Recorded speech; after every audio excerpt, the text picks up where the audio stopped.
Ada faktor biologisnya sama faktor perilaku. Jadi kalau faktor biologisnya itu memang saliva itu air lidah. Terus struktur dan posisi gigi yang berkaitan dengan jaringan lunak gigi dan lidah. Terus kebiasaan cara menjaga kebersihan giginya, cara menjaga gigi ya, perilakunya gitu. Dokter ya. Nah, itu faktor perilakunya. Terus kebiasaan muntah. Oh, ini kebiasaan muntah mungkin karena apa nih dok? Karena penyakit dari GERD-nya atau memang? Iya, atau misalnya ada juga tuh orang misalnya kan pengen kurus tuh. Oh Jadi iya. apa yang dimakan dimuntahin. Iya, Padahal sekali. sementara muntah itu asam dari muntah Itu dari lambung sangat berefek untuk kerusakan gigi, begitu ya dokter ya.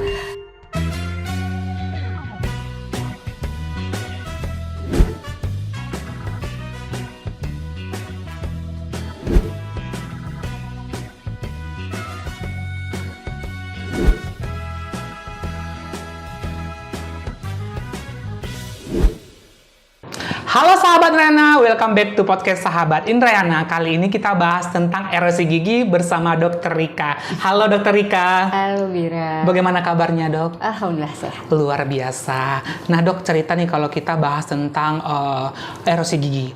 Banyak sekali kasus erosi gigi ini menyerang pada anak-anak itu usia 17 tahun sampai ke bawah.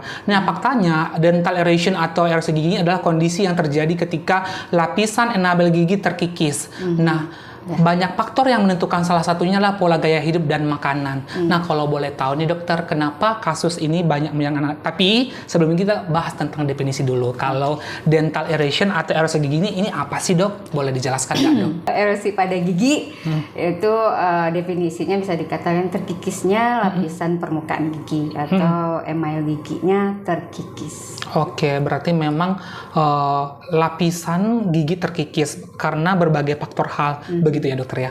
Nah, gejalanya bagaimana dok? Apa yang bisa dirasakan seorang yang mengalami, ini termasuk gejala masalah gigi ya, yaitu erosi gigi ini, apa aja yang dialami dokter gejalanya? Kalau erosi gigi itu gejalanya yang jelas pertama itu gigi tampak menguning, bukan kuning kotor ya. Kenapa dia kelihatan menguning?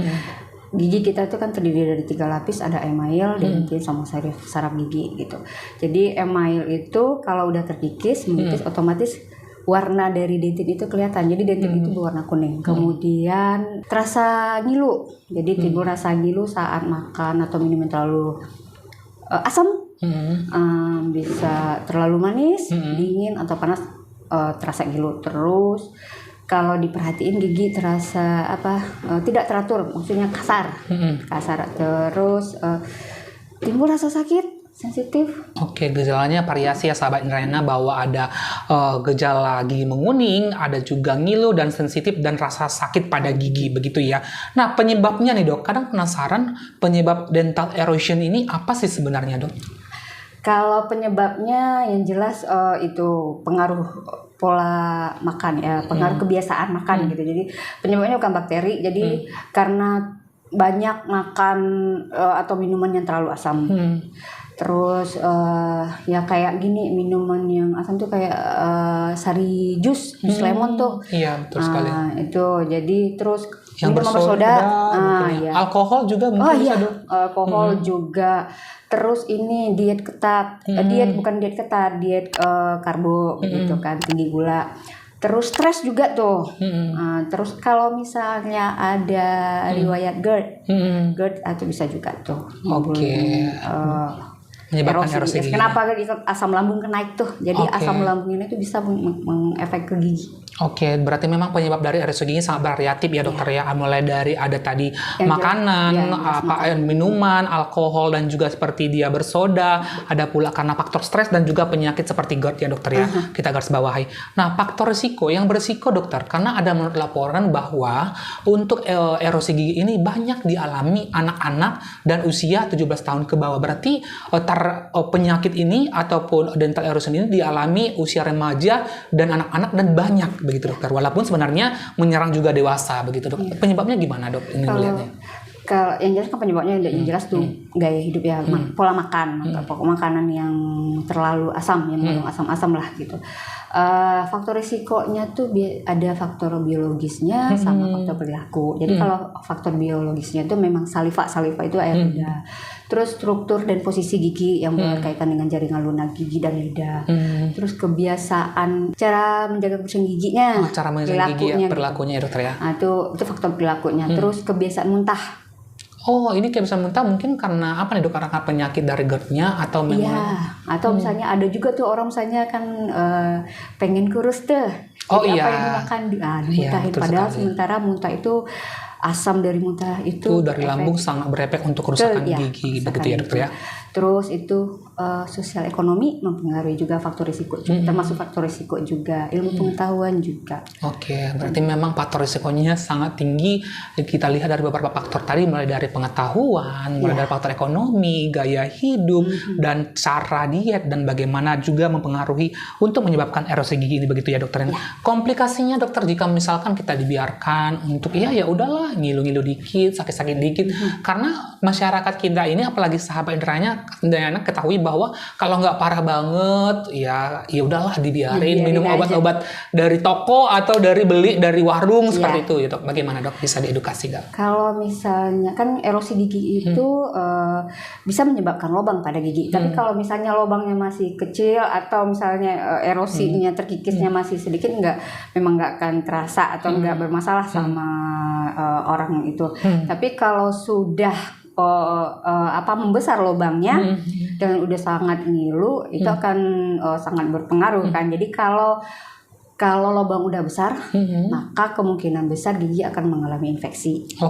Nah, infeksi itu lama-lama bisa menyebabkan abses pada gigi. Bernanah ya dokter ya. Nah, jadi kalau misalnya udah terjadi abses pada gigi, komplikasi serius bisa mungkin terjadi aja. Di antaranya misalnya terinfeksinya menyebar ke bagian wajah dan leher, atau bisa juga terjadi peradangan pada lapisan bagian dalam jantung, bisa juga terjadi peradangan pada selaput otak. Itu komplikasi serius dan bahaya banget ya dokter ya. Memang penyakit ataupun hal apapun harus ditangani cepat untuk menghindari komplikasi, karena komplikasinya nggak serem ya. Ada mulai dari abses, ada tadi beberapa gangguan di jantung dan lain-lain. Jadi untuk sahabat inderanya tetap menjaga kesehatan giginya.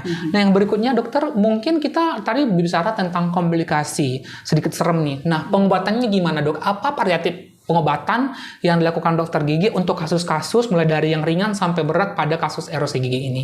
Silakan dok. Kalau yang jelas perawatannya dilakukan penabalan. Terus dokter gigi juga bisa nganjurin veneer gigi. Untuk tujuannya memang untuk menutupi atau melapisi permukaan gigi yang terkikis tadi, emal yang terkikis tadi. Terus kalau perawatan yang lain, misalnya kalau udah terjadi begitu kan, paling kan kalau erosi gigi itu kan gigi sensitif tuh, jadi untuk membersihnya kalau memang udah terasa, otomatis dia kumur-kumurnya pakai air hangat untuk bersihin sela-sela giginya. Kemudian di dental floss, kalau memang ada rasanya sakit ya otomatis minum obat, tapi itu hanya membantu menghilangkan nyeri aja. Jadi kalau misalnya nyerinya nggak hilang-hilang, otomatis ya memang pasti nemuin dokter gigi. Kalau udah jadi begitu ya udah segera kunjungi dokter gigi. Segera kunjungi dokter gigi jika Anda mengalami masalah gigi tentunya. Nah, berikutnya dokter adalah masalah pencegahan preventif. Nah, apa yang dilakukan kita sebagai memang kurang pengetahuan di kesehatan gigi, apa yang harus dilakukan untuk mencegah terjadinya erosi gigi ini? Mungkin dokter bisa kasih tip ke sahabat Indra yang di rumah. Ya, jadi buat orang atau siapa aja lah ya yang memang doyan makan, yang suka yang asam-asam kan memang ada gitu ya. Jadi kalau intinya gini, sesudah makan asam, terlalu asam ya udah kumur-kumur, bersihin sisa-sisanya tuh, jangan sampai ada sisa di gigi. Kemudian ya banyak minum air putih. Nah, terus kalau misalnya emang mau kita tahu nih habis makan yang terlalu asam atau minum terlalu asam, bisa juga disikat giginya, tapi minimal tunggu 1 jam dulu. Terus kalau bisa gosok giginya pakai fluoride, pasta giginya nih yang mengandung fluoride tuh, sikat giginya pilih yang lembut. Terus kalau perlu minumnya pakai sedotan. Tujuannya pakai sedotan itu biar tidak langsung berkontak dengan gigi. Terus kalau memang ada riwayat GERD atau memang udah kecanduan alkohol nih, lakukan perawatan. Perawatan dan tentunya menghindari, mengurangi begitu ya dokter ya. Nah, terus yang pasti kunjungi dokter gigi. Tentunya kunjungi dokter gigi untuk memberikan solusi yang terbaik untuk kesehatan gigi Anda. Jadi harus rutin nih periksa gigi. Berapa bulan? Wajibnya berapa dok? Minimal sekali 6 bulan deh. Sekali 6 bulan minimal harus cek kesehatan gigi Anda sahabat Indrayana. Walaupun nggak ada masalah ya dok ya. Ya kalau misalnya setidaknya gini tujuannya kalau misalnya ada masalah. Jadi untuk mendeteksi ya dokter ya. Lebih dini. Jadi lebih dini ya. Jangan ditunggu parah, jangan ditunggu sakit baru ketemu sama dokter gigi. Karena seperti itu dok, kita udah sakit gigi bengkak, minum paracetamol anti nyeri. Padahal sebenarnya masalahnya bukan di situ, akan kambuh dan kambuh. Makanya ketemu dokter gigi untuk menyelesaikan masalahnya. Kesimpulannya dok mengenai tentang dental erosion atau erosi gigi ini, boleh di-share lagi dok. Kalau jadi dental erosion itu kan erosi terjadi pengikisan pada gigi, lapisan gigi. Jadi penyebabnya bukan karena bakteri, penyebabnya karena kebiasaan makan kita yang suka terlalu makan atau minuman terlalu asam, minuman bersoda. Nah, terus kebiasaan karena perilaku gitu. Jadi kalau biar terhindar dari itu ya hindarilah makanan yang terlalu asam. Kalaupun memang suka begitu ya minimal kumur-kumur habis makan atau minum-minuman bersoda atau minuman terlalu asam, kumur-kumur. Jadi kalau hindari stres. Nah itu nggak bagus. Jadi kalau stres itu asam lambung naik, otomatis berdampak juga ke gigi. Walaupun kok nggak ada kaitan sih, cuman memang faktanya begitu. Jadi kalau agar terhindar dari erosi gigi, ubah perilaku, jaga kebersihan gigi dan mulut.